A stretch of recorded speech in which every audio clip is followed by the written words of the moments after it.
Proud of our guys' defensive effort tonight. It was almost the opposite game of last time we played them. Last time 105 to 104. Tonight, much better on the defensive end. I thought our guys did a great job getting their hands on the basketball from really the opening of the game. That was a big difference maker for us because it took them out of some of the things they were trying to do. And then our freshman backcourt was terrific. The way those guys fed off of each other and the way that they led the way on both ends of the floor. Shaka, you appeal to their sense of pride in a game like this? If they scored 100-plus points on you the first time, you want to win on the road? Yeah, I think you appeal to guys' sense of pride no matter what.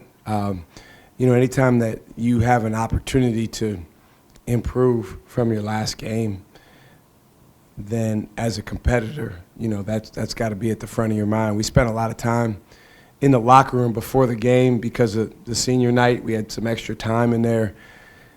I told the guys, just, okay, tell each other what you need from each other out there on the court.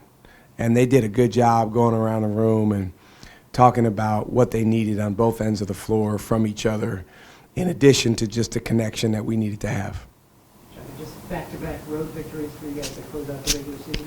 What does that say about the growth of this team this season? I think just staying together, resilience.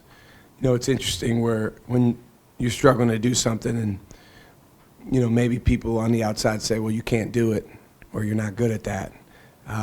If you can take that as a challenge and you know that you have the ability to step forward and be better, then that's a great opportunity. Shaka, how much running on the three-point line maybe help generate some of those turnovers that you get? Well, they have a dangerous offensive team. They've got a lot of guys that can shoot and get going.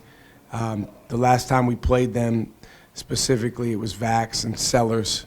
And those guys, they really had their way with us. So Sellers is a real load. I mean, we spent a lot of time and effort preparing for him. For him to be held under 20 was an accomplishment because actually, NJ and Adrian and I watched the Providence Creighton game together. I think it was Saturday.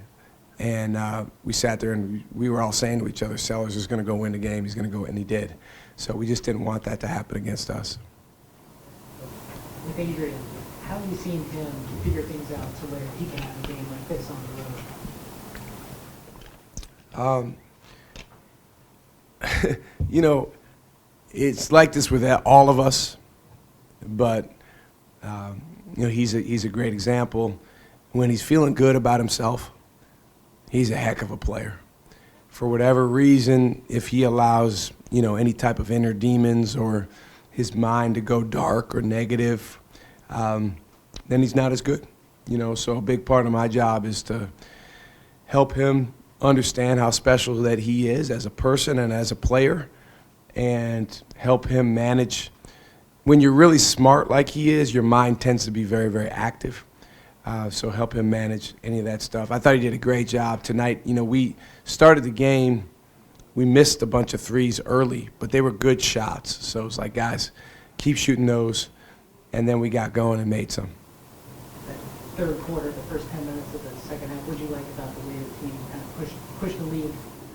Well, I thought at times late in the first half, it was like trading baskets, and I thought that anytime you allow a team to hang around, it can be dangerous.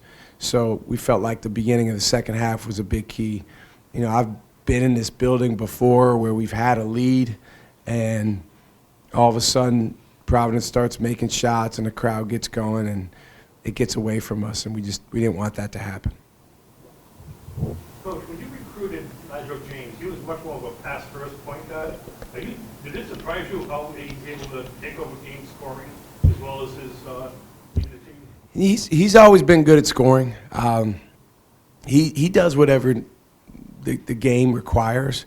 That's what's good about him, and that's what the best point guards do. They can pass and they can score. But the thing that I really loved about him from the very first time I saw him was his competitive character.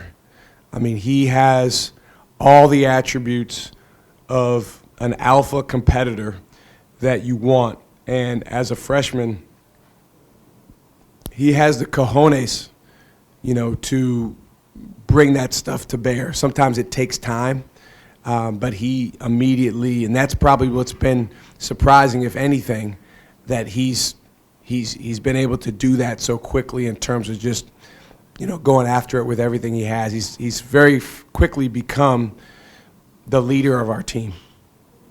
Shaka, your last visit here, you also threw them out. You give up 50 points in that game. What have you guys managed to find in the last two trips here?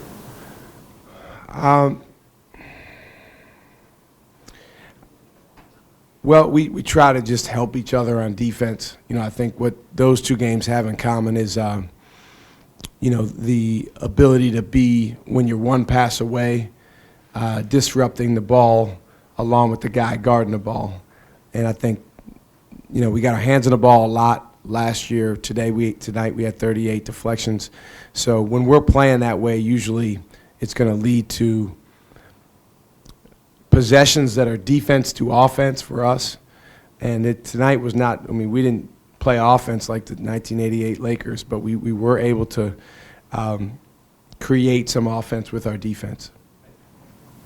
Coach, based off the two players that you were mentioning before, Jalen Sellers and Stephon Boggs, going combined 6 of 25, the rest of the team going 11 of 30. You talked about defense going but it seems that you had a very specific game plan. Otherwise, it wouldn't have worked out to be as consistent as it had. What can you say about what the plan was going out? Yeah. No wrong.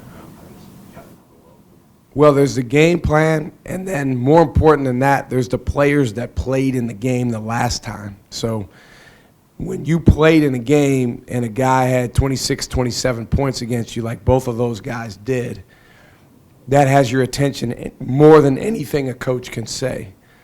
And then for me, as a coach, I think Sellers is one of the toughest guys to guard in our conference. I would put him up there in the top 3 or 4 guys to guard individually, because he can hurt you going to the basket. He's strong. He can handle the ball, and he can really get going shooting. So the game plan was to give him a lot of attention. You saw there was a couple times where we ran off our man and double teamed him. Sometimes it worked out, sometimes it didn't.